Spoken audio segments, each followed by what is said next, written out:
Her lips met his before the vows were spoken, and in that heartbeat of scandal, Nana Adebayo knew she had just burned her entire life to the ground. 300 guests gasped in unison. Flashbulbs exploded like lightning across Seoul Forest Chapel. The bride screamed.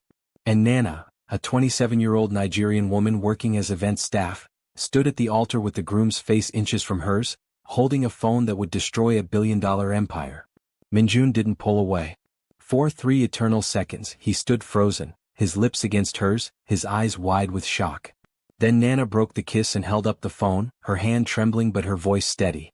Before you say, I do, you might want to read this. Minji, the bride, porcelain-skinned and designer-draped, lunged for the phone.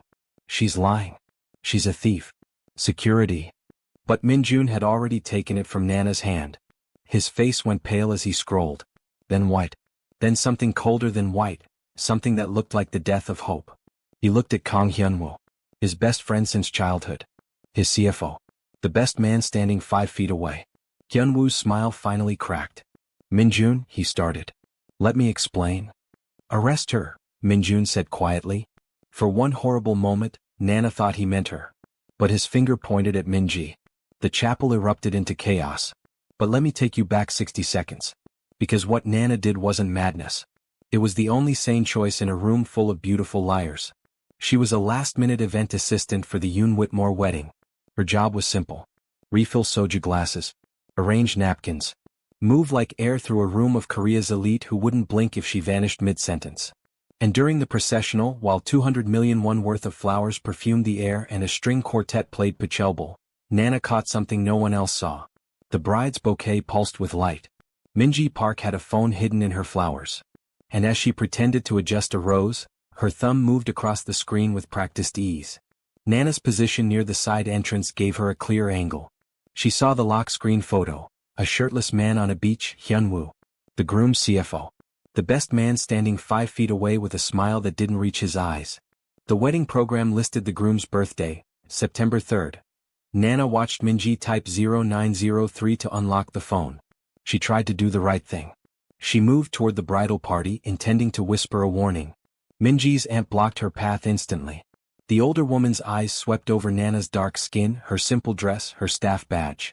Know your place, outsider, she hissed. Nana stepped back. She could walk away. She could pretend she'd seen nothing. But then the officiant said, if anyone has reason why these two should not be wed. And Nana saw Minji smile. A small, private, victorious smile. Something inside Nana snapped. She moved before she could stop herself. Her foot caught on nothing, a perfect stumble. She careened into the bride.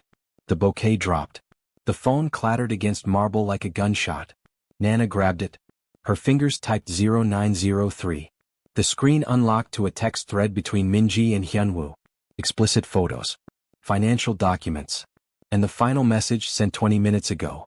After the vows, I'll trigger the equity clause. Let him sign everything over before I file for divorce. 6 months max. Then we disappear. Nana looked up. Every eye in the chapel was on her. Security guards moved toward her. She had 1 second to decide.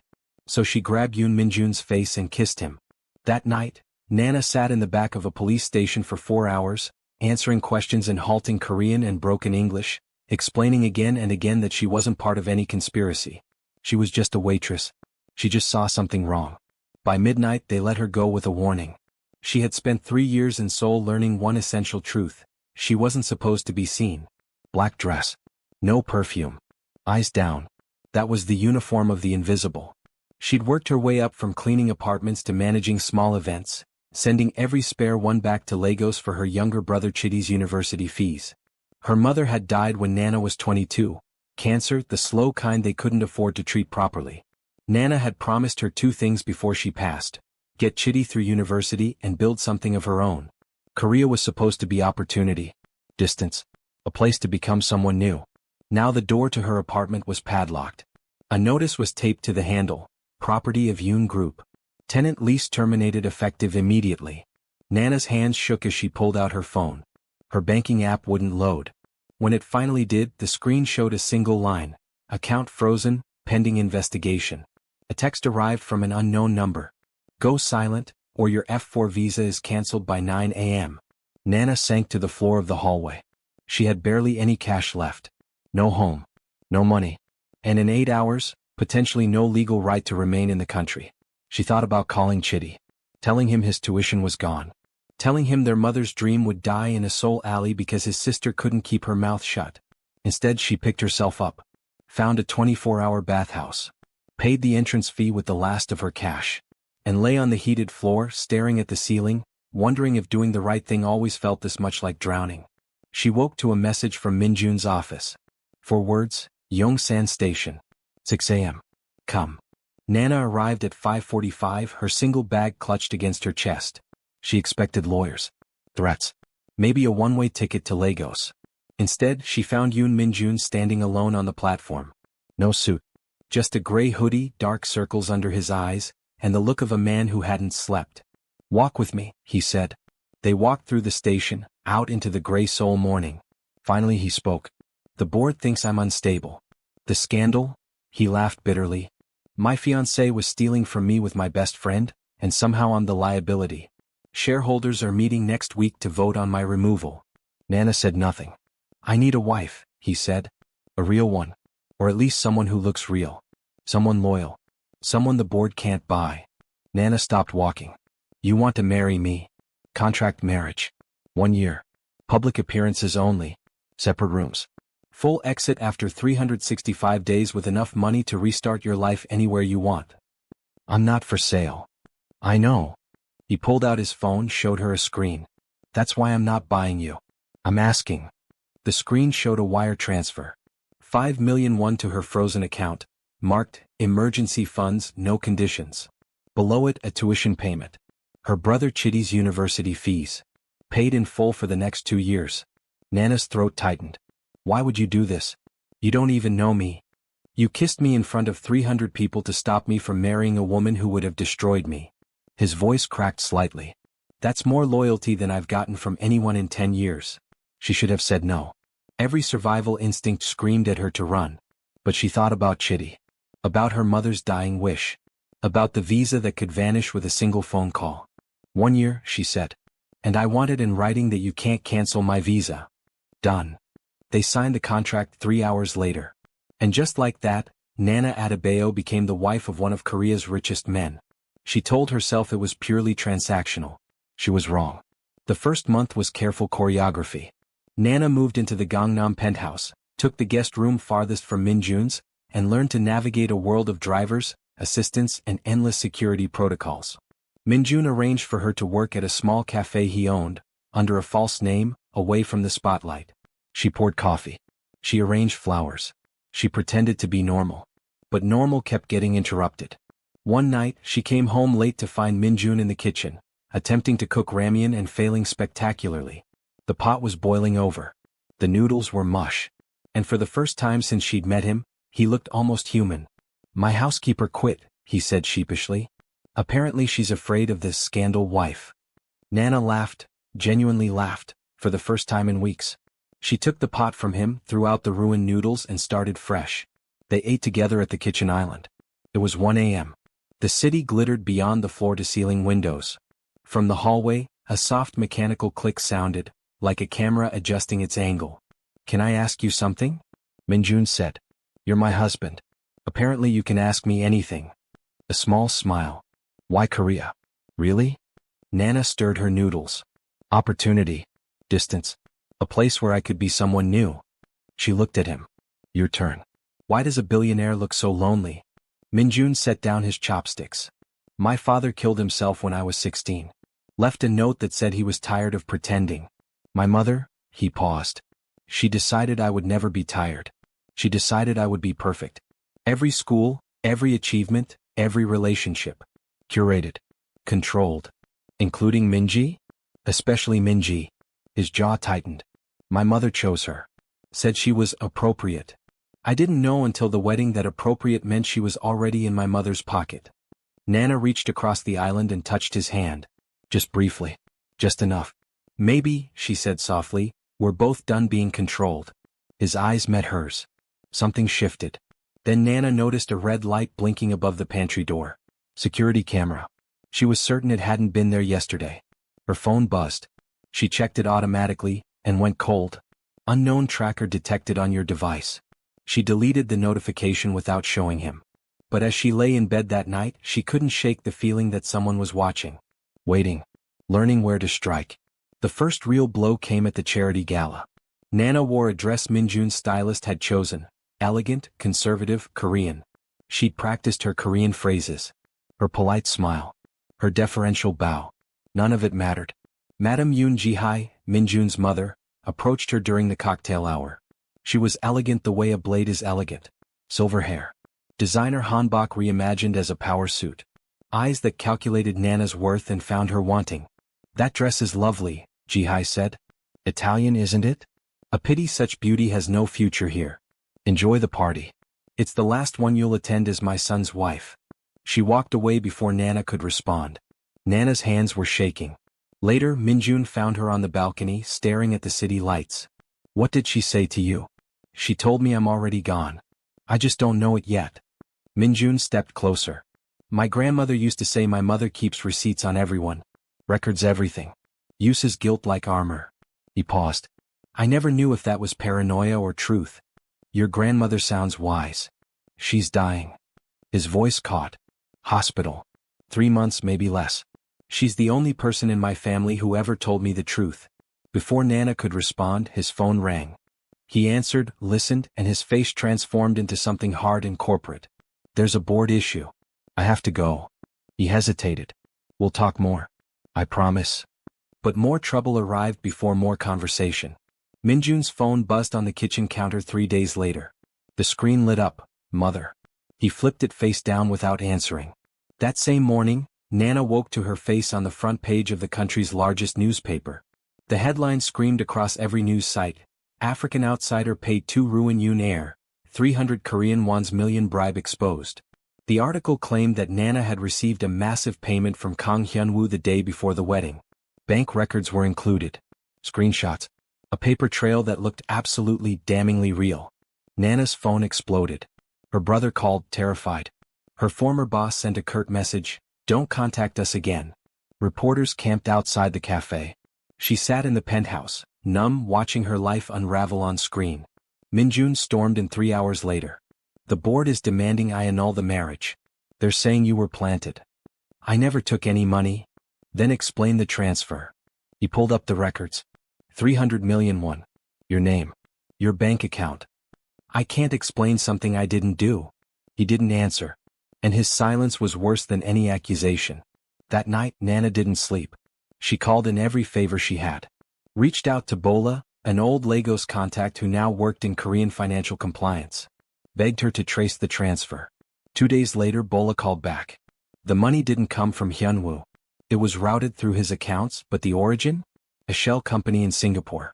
And that shell company is controlled by a trust owned by... Who? Yoon Ji-hai. Nana's blood went cold. She dug deeper.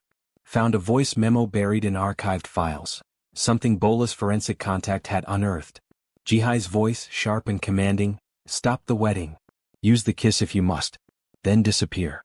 No outsider stays in this family. And another voice. Mel. Hyun-woo. What about the girl? The Nigerian? She's disposable. Once she's deported, no one will care. Korean wealth stays Korean. Nana sat back, her whole body trembling. She hadn't been warned. She had been weaponized. Stay with me. This is where everything turns. Her phone vibrated once. Unknown number, last chance to disappear. Nana walked past the message. Past the fear. Straight into Madame Ji-hai's private tea house. No appointment. No warning. She sat across from her mother-in-law before anyone could stop her. Ji-hai didn't even look surprised. She simply poured tea with steady hands. I know what you did, Nana said. The money. The setup. You wanted me to destroy the wedding, and then you planned to destroy me. Ji-hai sipped her tea. Destroy is such a dramatic word. I simply wanted to protect my son from an unsuitable marriage. Minji was my mistake. I underestimated her greed. You were just a convenient tool. I'm his wife now. On paper. Ji-hai set down her cup. Do you think that matters? In 6 months, no one will remember your name. I have proof of what you did.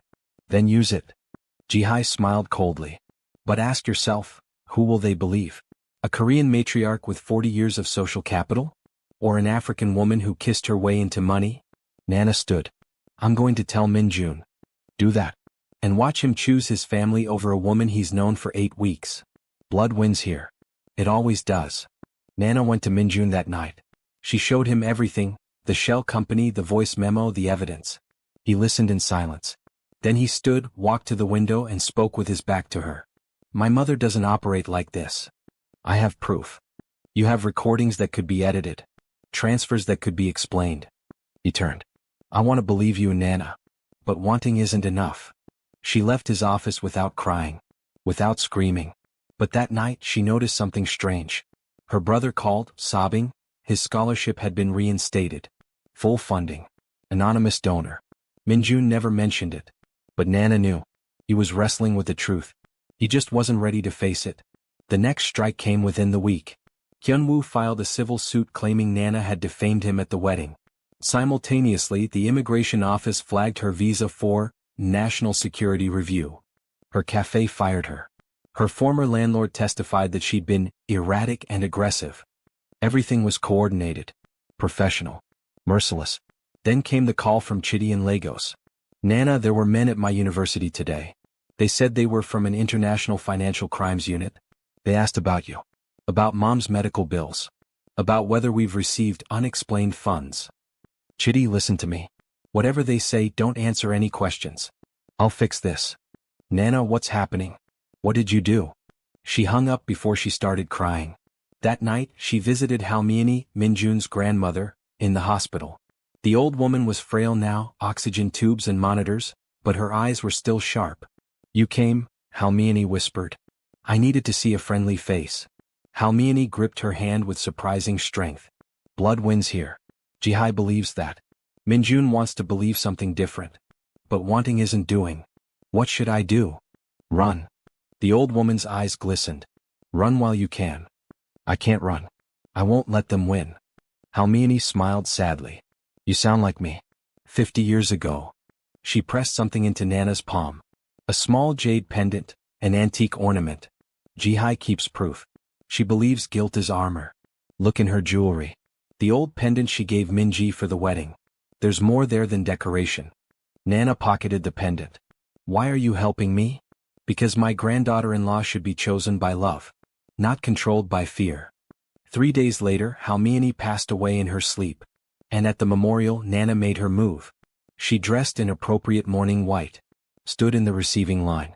Watched Madame Jihai accept condolences wearing the antique pendant. The same one Min-ji had worn at the wedding. During the ceremony, Nana positioned herself carefully. She waited until Jihai was distracted by a cabinet minister. Then she stumbled, the same practiced stumble from the wedding, and caught herself on Jihai's arm. Her fingers found the pendant's clasp.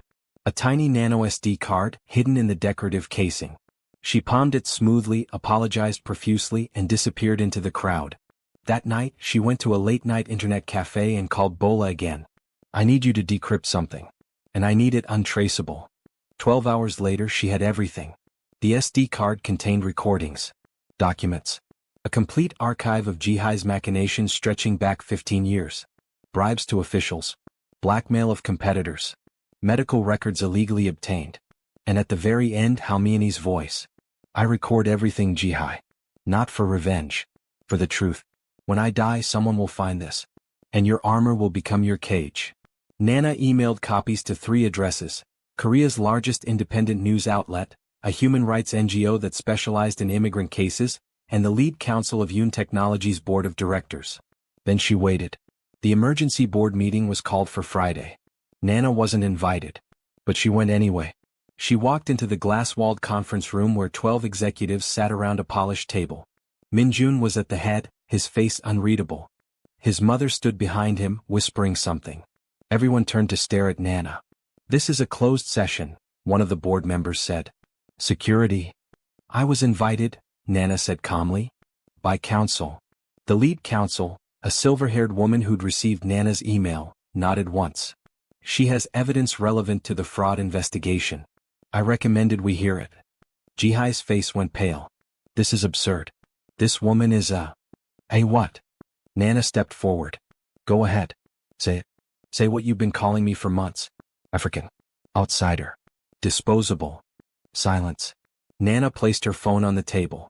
I've already sent copies. To people who don't disappear things. She pressed play. Jihai's voice filled the room. Stop the wedding.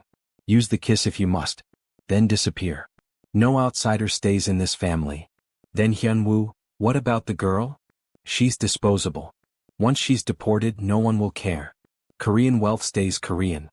And finally Halmiani's voice, clear and damning, I record everything, Jihai. For the truth. The room erupted. Board members shouting. Lawyers reaching for phones. Hyunwoo, who'd been sitting in the corner, lunged toward Nana. Security caught him before he made it 3 steps. Jihai stood frozen, her carefully constructed world crumbling around her. And Minjun stared at Nana with something she'd never seen in his eyes before. Not guilt. Not gratitude. Nana walked to the head of the table. She looked at the room full of powerful people who had tried to erase her. Then she spoke, not to them but to Minjun. Our contract ends today. If we rebuild, if there's anything left to rebuild, it's on my terms. No secrets. No control. No Korean air nonsense. She held his gaze. Just us. Honest. Equal. Real. Minjun stood slowly. He looked at his mother, at the board, at the chaos of his collapsing empire. Then he bowed. Not a polite bow. A deep bow, the kind reserved for elders and royalty. But he wasn't bowing to the board. He was bowing to her. I choose you, he said quietly. Every day. Every fight. Every impossible moment. He straightened, his eyes wet. If you'll let me. Nana didn't answer right away. She let the silence stretch, let him wonder, let him feel what she'd felt every day since she met him. Then she smiled. We'll see. Jihai and Hyunwoo faced conspiracy charges within the month. The NGO's involvement made the case impossible to bury. 3 months later, the first client walked into Nana's new office holding a folded program from Seoul Forest Chapel. I was there, the woman said softly. When you stopped the wedding. The sign above the door read, Nana's Grace Events, where love begins with truth. Minjun stood beside her at the grand opening, holding her hand. The press was there, different headlines now. Nigerian immigrant turns scandal into success story. That night, in their apartment, not the Gangnam penthouse, but a modest place they'd chosen together, Minjun handed Nana an envelope. Inside was her F5 permanent residency card. Full Korean citizenship rights. The document she'd once been threatened with losing. Nana stood there for a long moment. Not speaking. Not deciding. Letting him wait. Then she placed the card back in his palm and closed his fingers around it. I stay because I want to, she said softly. Not because I need to. Then she kissed him, slow, sure and sovereign. In a city that had tried to erase her, Nana had built something that couldn't be deleted. And somewhere through the window, a wind chime rang. Not in sorrow. In pride. If this story moved you, subscribe to this channel and hit the notification bell. Share it with someone who needs to remember that speaking the truth, even when it costs everything, is always worth it. Drop a comment telling me your favorite moment. Was it the altar kiss? The boardroom confrontation? That final line about staying because she wanted to? And remember, some stories don't end with a hero saving someone else. Sometimes the hero saves herself, and teaches everyone else what courage looks like. See you in the next story.